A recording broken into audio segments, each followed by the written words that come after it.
Welcome to our next online talk in our MaxCine program, Science Goes Public. We're happy to have you here again. Every Tuesday, scientists of our institute present parts of their life and work in this format. Today, we are happy to have Gustavo Alarcon-Nieto with us.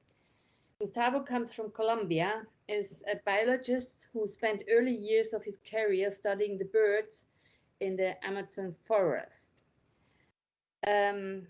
He was involved in survey and conservation projects and exploring the Amazon forest in isolated areas and was looking for significant gaps of information. He lived nearly 9 years, more or less, on his own there. More recently, he has worked as a tutor of biology and evolution at the University of California. And in Los Angeles, Gustav's main interests are conservation, ornithology, and evolution, as well as the use of scientific knowledge to design environment policies. I think you will explain more later on this. Among other interests, Gustavo is an enthusiastic bird watcher and wildlife portrait photographer. Gustavo was here with us in Möging in Radolfzell at the Institute to develop also techniques for tracking birds during his master in biology at the University of Constance, and is now the technical assistant at the Alpine Lab, Lucy Alpine Lab. Welcome, Gustavo. You are, I would say, I was thinking today, you are a multi-explorer and a multi-experiencer, a multi-around talent, and really you did so much interesting things that I'm looking forward again to a talk of you. We had you last week with the youngsters. It was an incredible talk. And your talk today is Colombia, welcome to the jungle, not the Savanna. Savanna is from your wife, and she will do the talk in some weeks later. So I'm happy to have you here. Thank you that you do this talk right after you just came back from Colombia, where you were stopped by the corona virus for some time. And to the audience, please feel free to ask again questions in the chat. And if you are not still inscribed, please do so. Then you can ask this chat participate in the chat, and we will talk with Gustavo after his talk about every question you have. Gustavo, I hand over to you, and happy to have you here again. Thanks a lot, Babette, for such a nice introduction. Hello, everyone.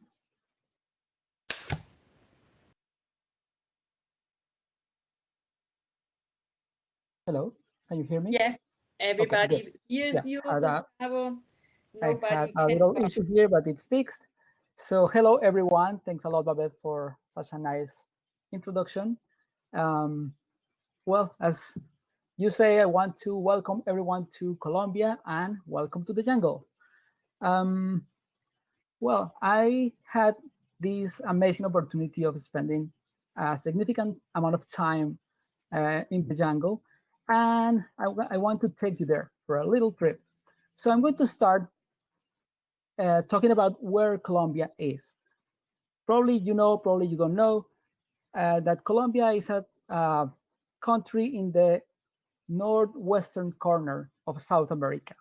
So it's a tropical country, which means we don't have the seasons as we have in Europe, like winter, spring, summer and fall. We don't have the same seasons. We have some seasonality, but it's not that strong. In Colombia, we're lucky because we have two coasts. We have the Atlantic Ocean and the Pacific Ocean, and we have 5 very different geographic regions, natural regions, and each one of them has its own characteristics. And in a combination with the tropical climate, we have a lot of diversity. You probably have heard that Colombia is the country in the world with the most species of birds. We have more than 1,900 species of birds. That's about 10% of all the diversity of birds in the world. Sorry, about 20% of this diversity. And this is because each region is unique.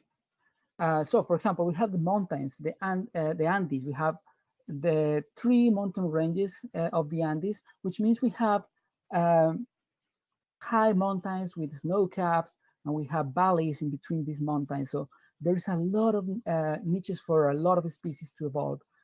Mm, of course, the Andes in the mountains is where the capital of Colombia is, and most of the people in Colombia live in these mountains. We also have at the north the Caribbean. It's a relatively flat area, lowlands. That means really, really hot climate. And we have a lot of beautiful beaches. We have some historical cities like Cartagena. And we have something very special in Colombia. We have the Sierra Nevada, which is the only mountain which is by the ocean, and it also has a snow cap above 5,000 meters in altitude. So it's very, very interesting in that sense. We have a lot of unique species. We also have the Pacific coast in Colombia, near Panama. So it's a lot of jungle. Some of the most rainy places in the world are here. And we have some people living in the south west of Colombia. This is where Cali is, the salsa dancing capital in the world. So we also have on the east side, we have the grasslands, the savannas, which my wife Adriana is going to talk about hopefully very soon. And in the southeast of Colombia, we have, of course, the Amazon rainforest. We have the northwestern area of the Amazon. And one interesting characteristic of the Amazon in Colombia is that there are no roads for most part of it. So we only have some roads near the Andes, near the mountains, but other than that, we have less and less villages, less and less people as we go to the east. And the capital of the Amazon states in Colombia is called Leticia, in the border with Brazil and Peru, but is not connected to any roads whatsoever. That means to get there, you have to take a plane. So in, the combination of very small amounts of people and no roads is an advantage for conservation of the forest, because there is less way for deforestation to go through the forest to these areas. It doesn't mean that we don't have deforestation. There are some areas with deforestation, but as I was telling you, with less roads, that is less of a problem. The place I'm going to take you today is, well, one of the places, because I plan to take you to several places, but the center of this is a village called La Pedrera, which means the place with rocks. This place is only accessed by a long trip. I'm going to tell you how to get there, but I want to start my trip in Bogota, the capital of Colombia. Despite what you have seen probably in the action movies from Hollywood, Bogota is not a place with chickens on the roads and stuff like that. Bogota is a huge place, a huge city with more than 8 million people living there. And it's a modern city with all the problems and all the advantages of any big capital in the world. So our trip starts there, and we have to take 2 planes. The first plane goes from Bogota to the very south corner in Colombia, to Leticia. So let's fly there. There are commercial planes almost every day, but then you have to take a second plane, which only goes to La Pedrera once a week, or sometimes even less than that. So you have to plan very carefully in order to get there. The second plane, of course, is a very small plane and it moves a lot, but then it takes you to La Pedrera, and from there you have to take a little boat to go anywhere else you want to go. Up the river, down the river, there are a couple of rivers, the Caquetá River, the Apaporis River, very interesting places to go, but you always have to travel by boat. So this is more or less what you see from the plane when you're landing. Um, and as you can see, with a small boat, you can, well, I mean, you need a small boat in order to travel through these meanders on the little rivers and the little streams that take you to the very isolated places that I want you to visit today. Um, Once you land in the jungle, you are going to see several things that will change your life forever. So the first thing is that the diversity of animals and plants is very high. There are different animals, different plants everywhere you look. And of course, some of these animals will want to bite you and take some of your blood. Of course, mosquitoes, of course, there are several bugs. But one of the most interesting facts about the jungle in Colombia is that it rains a lot. So it basically rains every day, sometimes a little bit, sometimes a lot. And sometimes, of course, there are some days with no rains, a couple of days with no rain, but then the third day, you will get a lot of rain to compensate.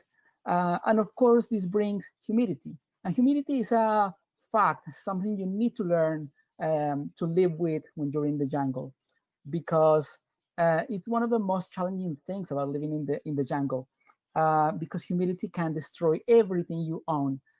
Humidity can destroy your equipment, your camera, your binoculars, your shoes, your clothes, and everything you have.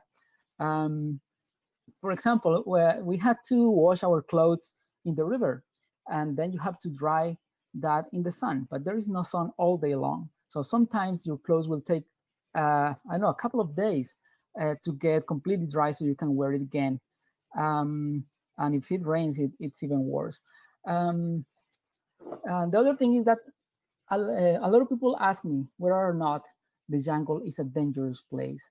And of course, when you are in a place with such high diversity of animals and plants, there are some things that have evolved to be venomous or poisonous. And you have, I know, snakes and frogs um, and mosquitoes and a lot of animals. And of course, you also have predators.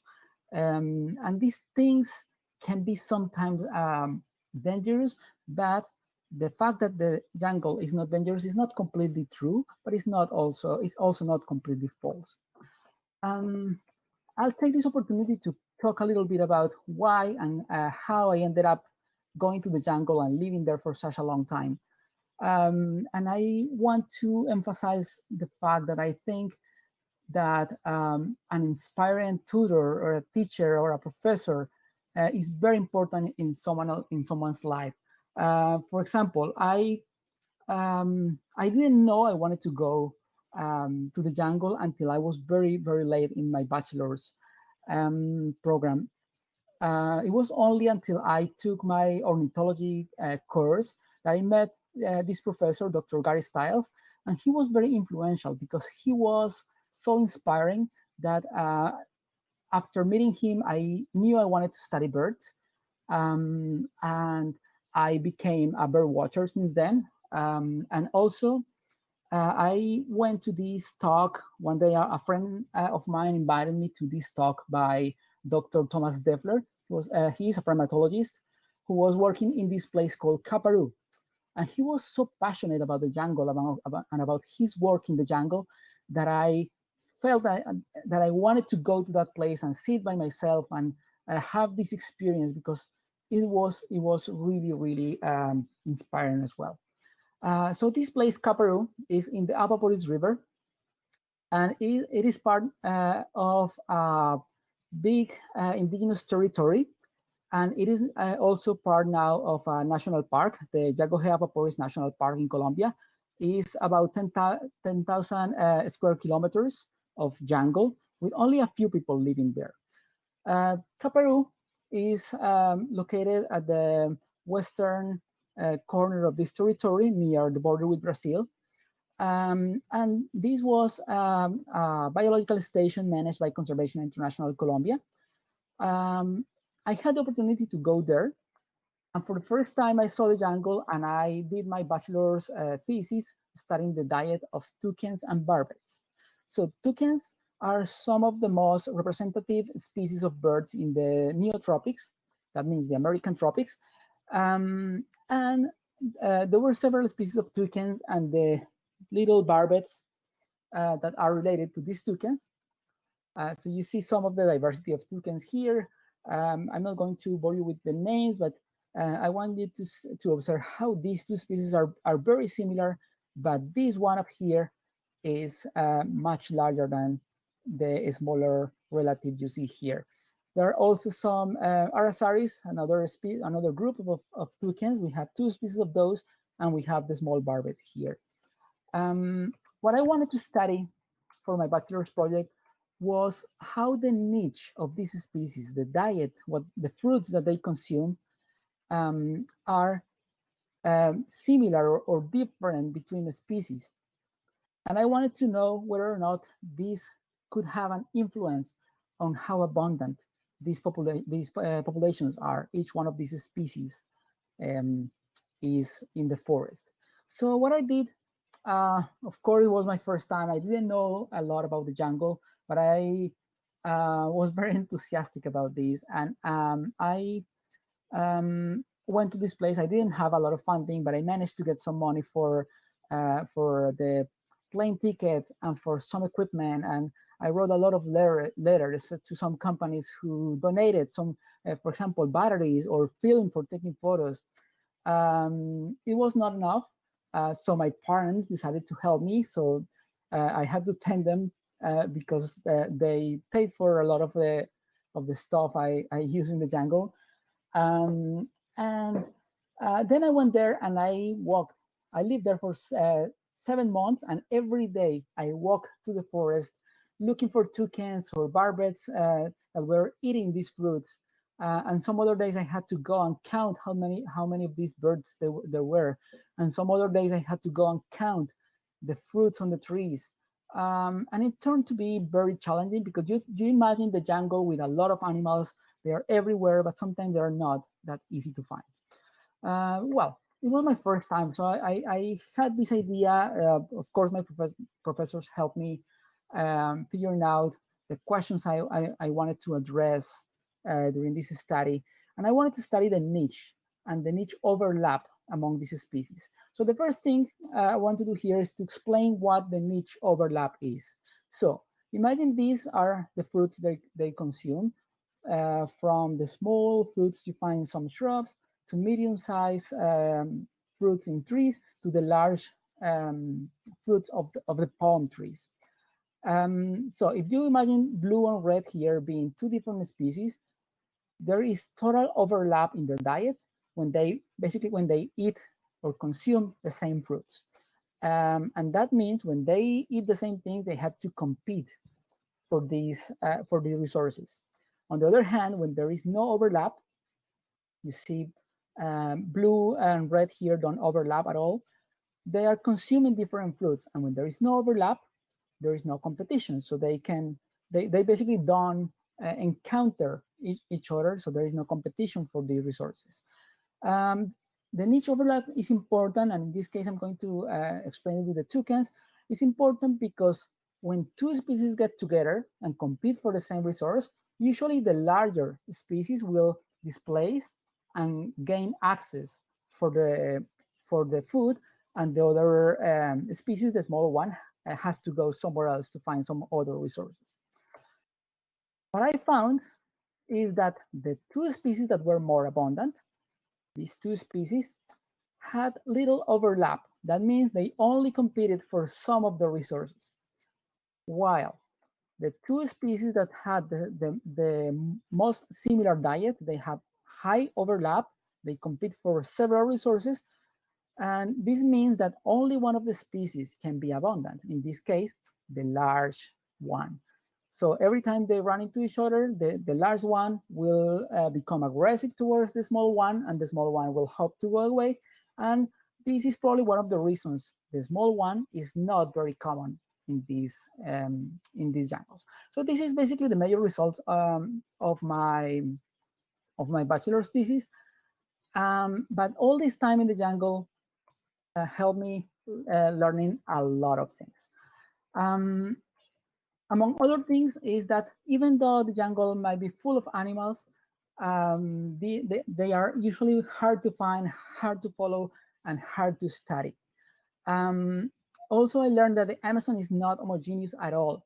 You can walk 1 kilometer and find different types of forests, different types of trees, a lot of different animals. And even though you walk the same trails every day is a different experience. It's a different story. You can find different animals every day, even in the same place, even very close to you, different insects, different things happening.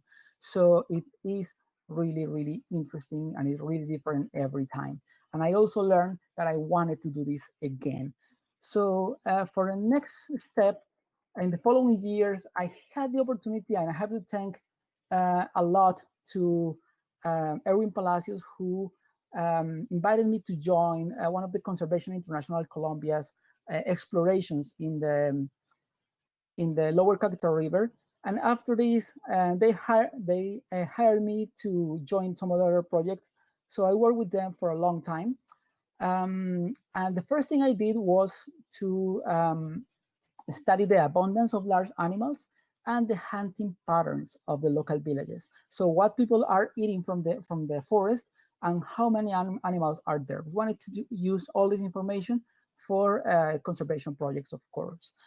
And then I had the opportunity to work developing these conservation strategies, working with the people. We did a lot of environmental education. We did a lot of outreach. And of course, these involve a lot of working with the people. Also, I had the opportunity to explore the south east of Colombia, which had no records of birds or other animals because no one lives there and it's really isolated. So no previous biological surveys were done there. And in some of the areas we visited, no people were there before. So it is very interesting. In these explorations, I had to do studies on bird diversity and, of course, conservation. I told you we walked a lot. I think in my first year, I probably walked about 1,000 kilometers through the forest. And we were measuring the abundance of the animals that we found. I want to tell you why we did that and how we did this. So why do we collect this data?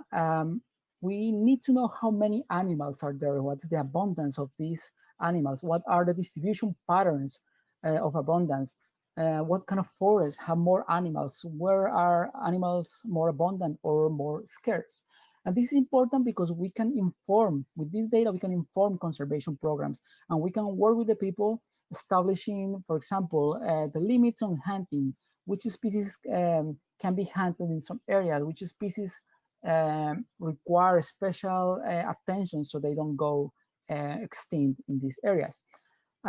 We use these census transects, which basically means we walk through the forest counting the animals, and I'm going to explain this in 1 second.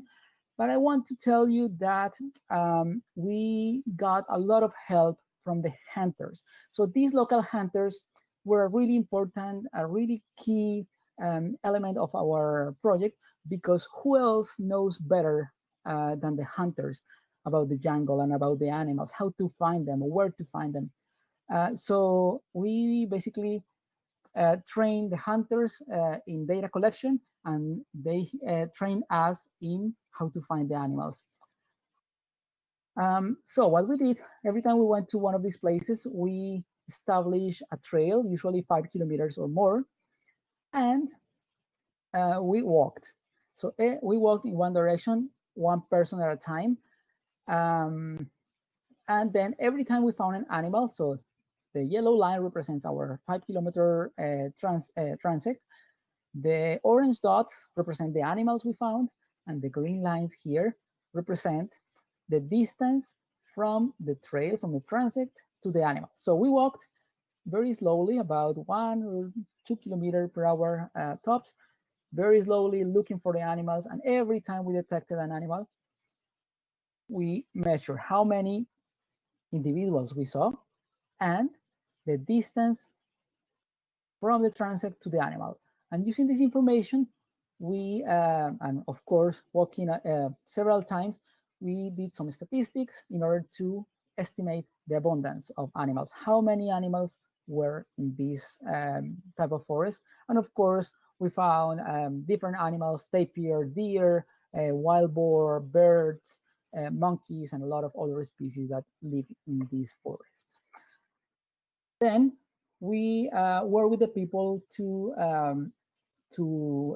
study the patterns of subsistence hunting. Subsistence hunting is the activity people perform in order to get meat from the forest for food. This is very important for the people because this is, along with the fish from the rivers, the only source of protein they have. In these places, they don't have cattle, they don't have other domestic animals, so they depend on these. And they also have some small crops in order to grow some other sources of food, but of course they have to complement this with meat from the wild animals. We studied these patterns in order to combine this data with the abundance data, so we could establish the limits for some species or the limits for some areas that we wanted to get into conservation. So for establishing reserves and along with the people establishing where and what to hunt and when to hunt these animals. We learned several things from this study. We learned that people, of course, prefer large animals because if you see the tapir here, if they find a tapir in the jungle and they hunt a tapir, they can get a lot of food. They can share with other people in the village, or they can even sell part of the meat in order to get money for, I don't know, sugar or clothes or shoes and other things that they cannot get from the jungle. We also learned that the more they hunt, the farther they have to go next time in order to find animals. So this is why the conservation strategies are important, because if they deplete all the wildlife near the villages, they have to go farther and farther, and they deplete all the large animals, they will rely on smaller animals, and they require more effort. And of course, the large animals will have a harder time in order to recover their population. So this is why all these studies and all this data from hunting were really important for the conservation work that is being done in the Amazon in Colombia. We got to collect more than 10 years of hunting data. And this is very interesting because this shows the commitment of the people. They collected the data themselves, and some people ask whether or not we can trust the collection of data from the hunters, and I can say yes, we totally trust them because they were a very important part of the study. They were really committed to this. So yeah, we think we have a very good data set. And I use this data set for my master's thesis in order to know what are some of the challenges of the conservation in these subsistence hunting scenarios. And I'm still working on that a little bit, even though I finished my master's a few years ago. But I think we need more and more data to establish some very accurate models for subsistence hunting that can help us preserving the animals. Oh, sorry about that. Yep. Okay. Okay. Good. The next part of this talk, during the next part of this talk, I want to talk about exploring some of the most remote areas in Colombia and probably some of the most remote areas in the world. Um, this was a terrific opportunity for me, and I took it and I did it for several years. Um, and it was interesting among other things because we had the chance to explore, to go to some areas where no people were or went before. In some of these areas, um, we had to go and name the places and find out what was there because no one saw that before. So we did this in a very large area, and we did some bird inventories. We kept measuring the animal abundance. We use some techniques like, of course, direct observations. We walk a lot and observe the animals with the binoculars and stuff like that. But we also used mist nets to capture some of the most elusive species, some of the birds that you rarely see, but they sometimes are easy to get with the nets. Um, Again, we walk a lot on the transects to count the animals, to find animals, and to find the patterns of diversity that we found there. It was also interesting because there are no roads. We had to go by boat everywhere we wanted to go. You see this photo here.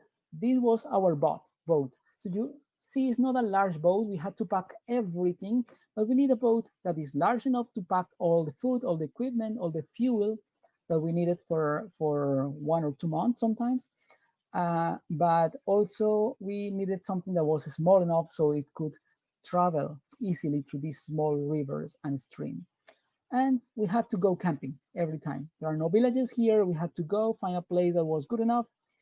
And then we slept under a plastic tent on a hammock and a mosquito net, of course. And then we spent, I don't know, again, 1, 2 months sometimes. And some of these places were so far that we had to travel for up to 6 days.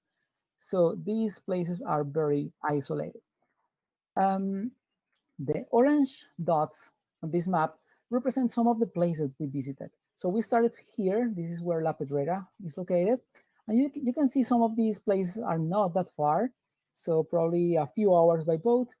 But if you follow the red line to some of the most isolated places south of our study site, south of the national park, Rio Pure, it takes you up to 6 days to get there. And why? Because we are traveling on a small boat with a small engine. Um, and the reason for this is because if you are traveling with a large engine, you need more fuel. So it becomes heavier and more expensive, of course. So we travel on a small boat with everything we needed. We had to go into Brazil, a lot into Brazil, like 2 days, through the Caquetá Japura River, and then back to Colombia through Rio Pure, and then taking the smaller rivers, smaller streams, all the way to some of these places. In this place, the one I'm pointing out here, the southest point here, is 50 kilometers away from anything. So there are no villages, there are no people living 50 kilometers around you at all. This is challenging. And the way to get there is through these smaller streams. If you follow my mouse here, you can see that you go here very slowly, and then you have to go all around. And here you almost reach the place where you were, I know, half an hour ago, and you keep meandering along with the streams and the rivers up to these streams and smaller and smaller streams as you go up through these water currents. You may think it's boring, but sometimes you get to see really cool stuff. So you have to keep your eyes open, you have to keep your curiosity up, and you get your reward. Something we learn from all this exploration is that you need to pay attention to the jungle. And the jungle can change a lot from one day to the next. And we have some changes that are seasonal. So for example, the floating forest of the Amazon. Sometimes you can walk through the forest, no problem. But here you can walk and walk and walk during the low water months. But then when the water level rises, these forests get flooded. And during the high water months, you cannot walk anymore. You have to go through the forest by boat. And when you're exploring by boat, like here, you can see that the animals have to behave differently. For example, this water is full with fish where it was dry before. So the fish have to go here to find their food. And in this forest, you will get a lot of piranha, for example. But also sometimes you see dolphins and a lot of animals traveling or swimming among these roots here to find their food and disperse the seeds. And the dynamics of the forest are really, really interesting in these cases. So again, the Amazon forest is very dynamic, it's very changing. And you have to learn about that, because sometimes when the level of the water is high, you can travel with your boat easily to these streams, to these rivers, and you have no problem moving here. But you need to learn that even though some changes are seasonal, sometimes it can change in a few days. So we traveled to this stream for probably a full day. We went as far as we could, but then the rain, there was less rain the next few days. And then when we tried to go out, this is what we found. The level of the water went down a lot, and at every corner of this stream, we found a fallen log that didn't allow us to go through.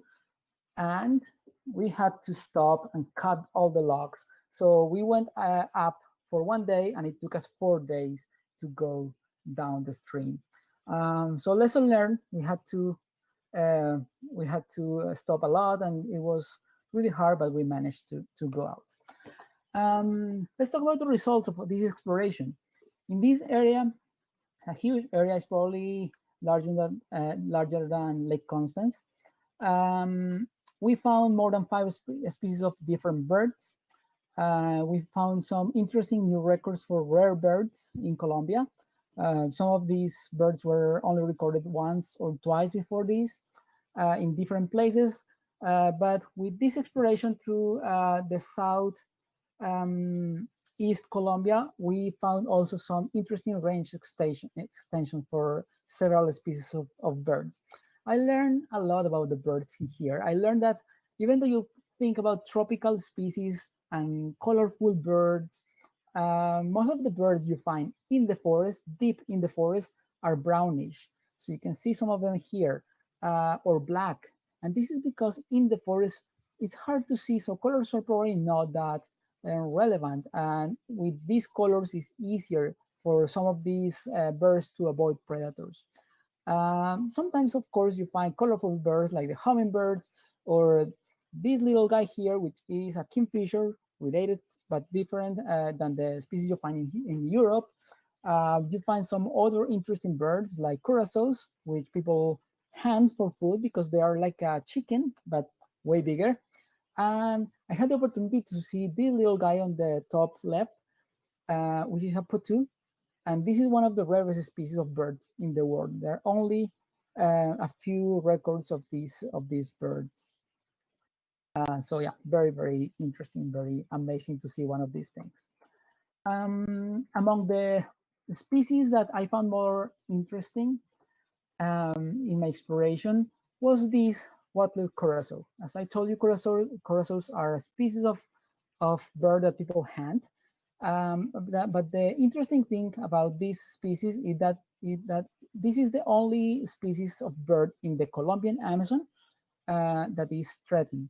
There are less than 5,000 individuals of these species in the wild, in the whole world. So this species is very habitat specific. That means it only lives in floating forests. That means near rivers. It's possible to see it in some areas in Brazil, in Peru, in Ecuador, and in Colombia, and in Bolivia. But again, less than 5,000 individuals in the wild means that they are having a very major conservation issue. I found three islands where this species lives, and I did again the line transects to count how many of these birds existed there, and I found about 250 individuals in total in these three islands. And I learned that hunting is the major threat for this species as well as in other places. So I wanted to do something about this. And I started talking to people, local people, to see when they hunted, where they hunted them, and learn a lot of things. And the most important thing I learned is the importance of engaging people in conservation. Because again, hunters are people who know a lot about animals. And the local people know a lot about these things. So I wanted to learn from them. So I talked to them, I joined some of them while hunting, and I talked to these villages, to the people in these villages, and we did a lot of work in environmental education, outreach, and we hired local field assistants in order to study this bird in the wild. So here is me with one of these villages, and as you can see, the children, the hunters, the women, everybody was involved in these programs. And again, I learned a lot from them. I shared what I knew about this species with them, and putting this together, we created a conservation plan for the species, and of course, as well as other species that lived in these areas. Um, we did more than environmental education because we also talk to the people about what they need. Because sometimes people think that conservation is just going to place and banning all type of hunting, saying no more hunting, we have to protect the species. But we need to remember that they hunt not because they hunt because they need food. So we learn about their needs, and we did some workshops about the way they live and the some tools that could improve the way they live. They were empowered because they had the opportunity to learn about other sources of food. Like, I know they could take a course for growing some fish in their villages and stuff like this. So we have a cooperation of a lot of governmental and non-governmental agencies in order to help these people. And in the meantime, they were working with us in the conservation programs. For this species, you can see a little kid making a drawing of the curassow here, but it went beyond this. We also learned that there is real commitment of the people to plan and follow the plans for conservation. We talk a lot about establishing reserves in their villages. We talk a lot about establishing the limits for hunting of some species, or even fishing for some species that are becoming less and less common in these areas.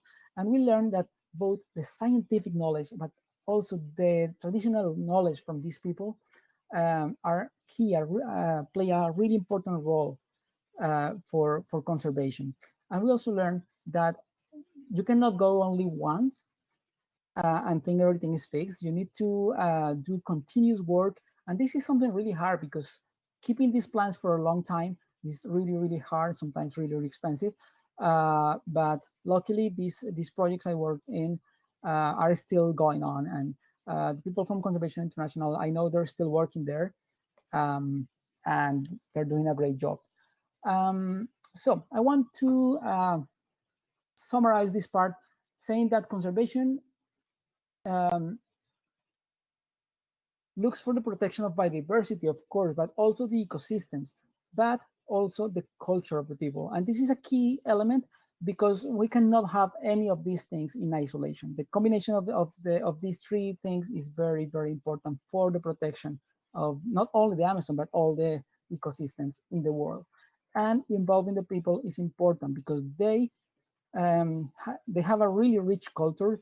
They have traditional dances and traditional songs um, and traditional foods, and more importantly, they have been there for a long time.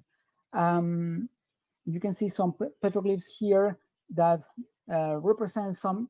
I don't know how old. No one knows how old these things are, but this means these people have been there for a very long time, and they have evolved along with these forests, and they are part of the forest.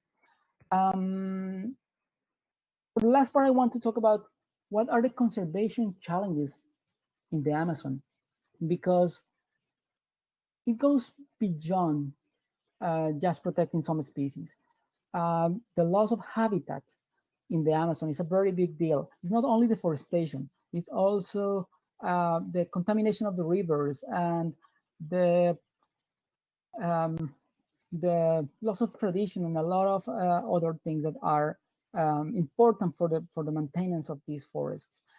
Um, I want to talk about climate change because we think that climate change as something that could be far away in the future, and it's something that is affecting already some communities. And even though these people in the Amazon are very far from us and are very isolated with no roads or everything else, they get also affected.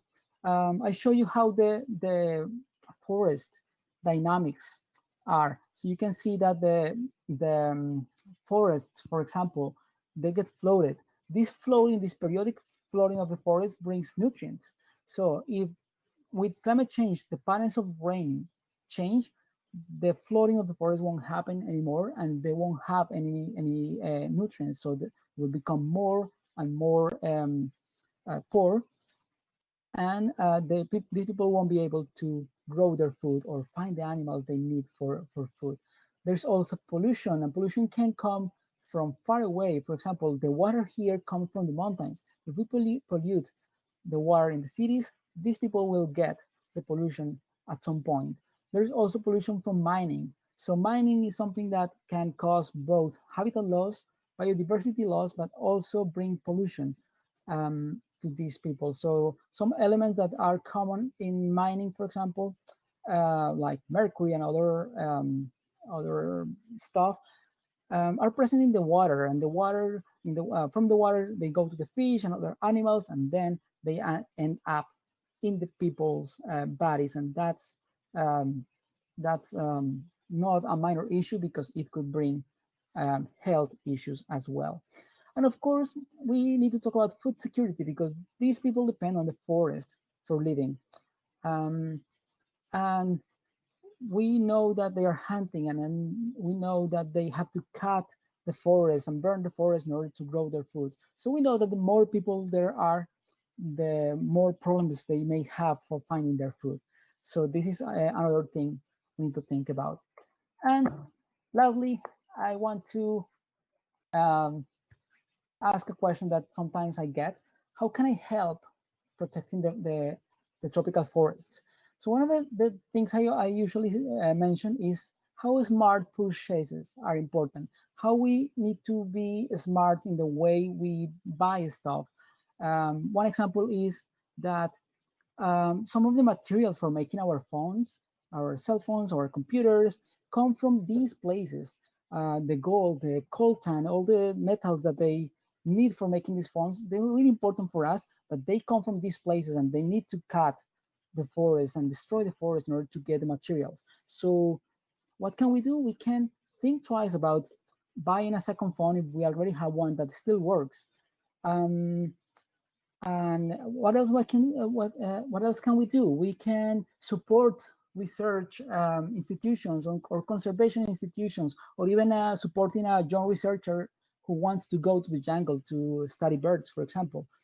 Um, Also important, share what you know about these. Share what you have learned and help us spreading the word about the conservation issues, the importance of the jungle, the great things about the jungles, and of course, if you have the opportunity, you can go there.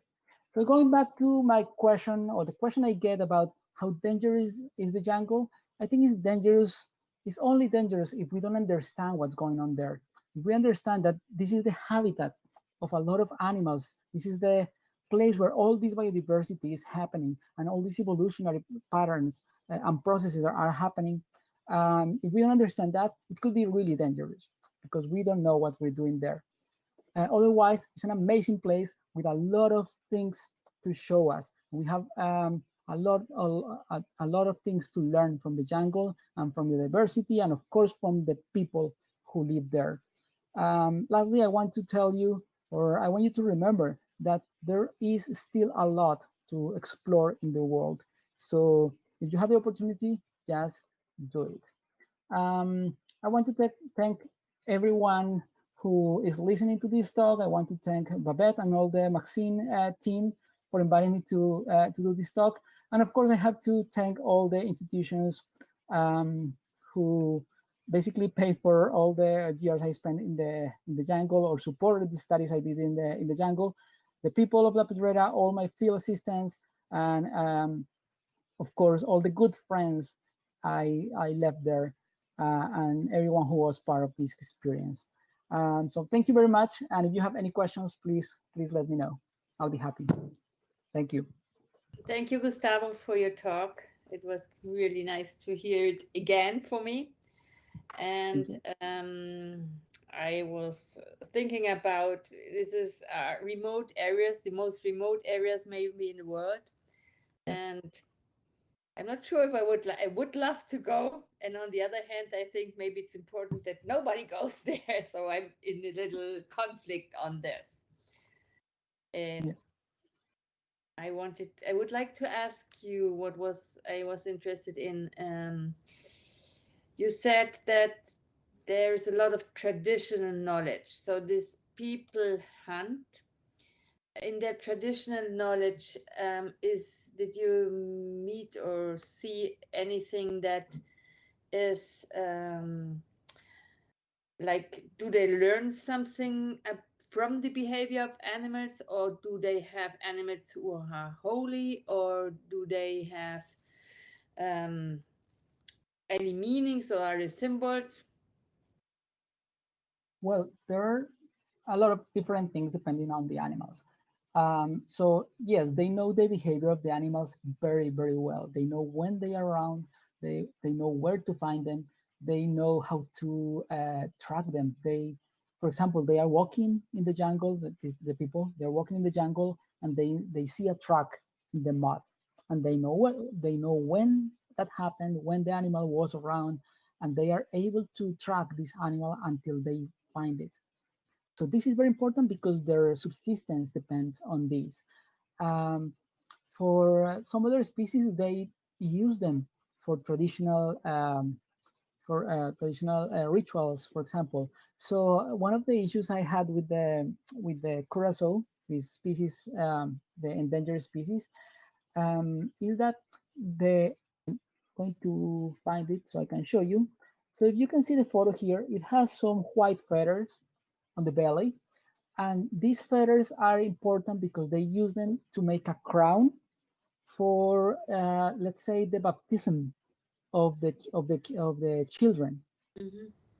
Mm-hmm. And it has to be one of these species. Not every species with white feathers will work. Mm-hmm. Um, they also use, for example, bones to make some tools. And some of these large species of birds will provide these bones because bird bones are hollow, so they can make this hollow tool they need. Um, so yeah, they know a lot about the animals. Um, and if you think about taxonomy, the classification of animals scientists do, uh, in some ways, the classification of animals done by these, by the people, is very similar because they group animals that look together, and sometimes they can differentiate species that are cryptic, even for scientists. They know their song, they know where they live, they know where they make their nests, and all these kind of things. Okay, we have some questions also here in the audience. Here's one. How do you feel in such a different surrounding now, like Germany? Do you miss the quietness of the people of the jungle from time to time? Yes, I do. I do miss it a lot. Well, it is a very important part of my life, but um, well, I'm doing some other really cool stuff now. I'm working here with the great teats in the local forest, and you have to learn a lot about these birds too. Um, I miss the jungle, yes, a lot, because as I told you, every day was a different experience. I didn't see it all. There are a lot of really cool things I still want to see. Um, about how quiet is the jungle, I get that a lot. People think that the jungle is a quiet place. It's actually a very noisy place. Um, and sometimes when you hear things that you were not expected or things that you don't know what they are, it can be a little bit scary. So well, I miss that too, the scary part. Okay, another question is, what's the most important thing the government would need to change to better protect Colombian wildlife? It's a very good question. Um, and I think my answer will be always that unfortunately in Colombia, and this happens a lot in other Latin American and African countries, of course, um, our economies depend a lot on fossil fuels, one, and mining, gold mining or other metals. Um, so this is a very big problem because we have a lot of other things that we could do to get our money, but since a very long time ago, our governments have been focused on getting all the minerals, all the oil from the ground, not thinking about what is the consequence of this. And unfortunately, mining um, in any way brings poverty for local communities because after the mine is gone, after all the resources are gone, there is nothing left there other than poverty. I hope we could change that, but it's really hard. Yes, I thought with your talk with the younger people, it was really impressive because I didn't know even that we have lots of little pieces in our handies, in our laptops, in our computers, which are Yeah. out of gold. Also, at the moment, gold is becoming back a real value. Everybody wants to buy gold because of the maybe crisis. So I don't know how many people here know that at the end we destroy by buying or using gold the Colombian jungle. Maybe also it was impressive, and I also you have a really nice story about your marriage. I love that Want one. me to tell that one? Well, when I got engaged to my wife, I didn't give her a ring, so no diamonds, because I think both gold and diamonds are very useful, very important for a lot of things we do, but as an ornament, they make no sense anymore. So yeah, that's the story. And sometimes people ask, what if she wanted a ring? So I was thinking at some point that, well, if she demanded to have a ring, I wouldn't have married her, because this is something we both share, the sense of conservation, and these kind of ideas are something we share. I have a very cheap ring. Marriage is like €2 ring, and it's nice as well. I Sounds like that. lovely. Yeah.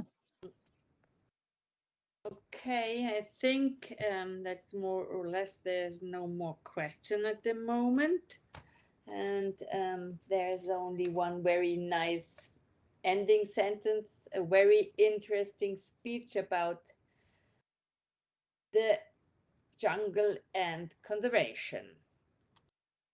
And thank you very much for being here.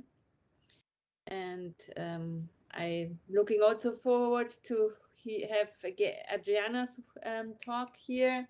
That will be then the welcome to the Savanna, Yep. as I think.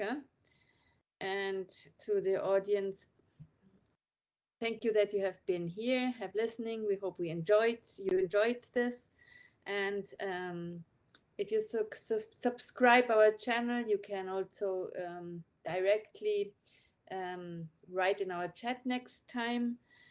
We or follow us on Instagram. We have a nice Instagram account, or sign in for our newsletter where you get very actual news about what we do at MaxCine, what we do for outreach and the Max Planck Institute for Animal Behavior in Constance and Mögingen. And next Tuesday is our next talk with Alexander Finning. His title is How Kinkajous Find Their Food. Very interesting, and be curious what he is talking about. We are happy to have you here again, and goodbye, and thank you, and have a good night. Thank you.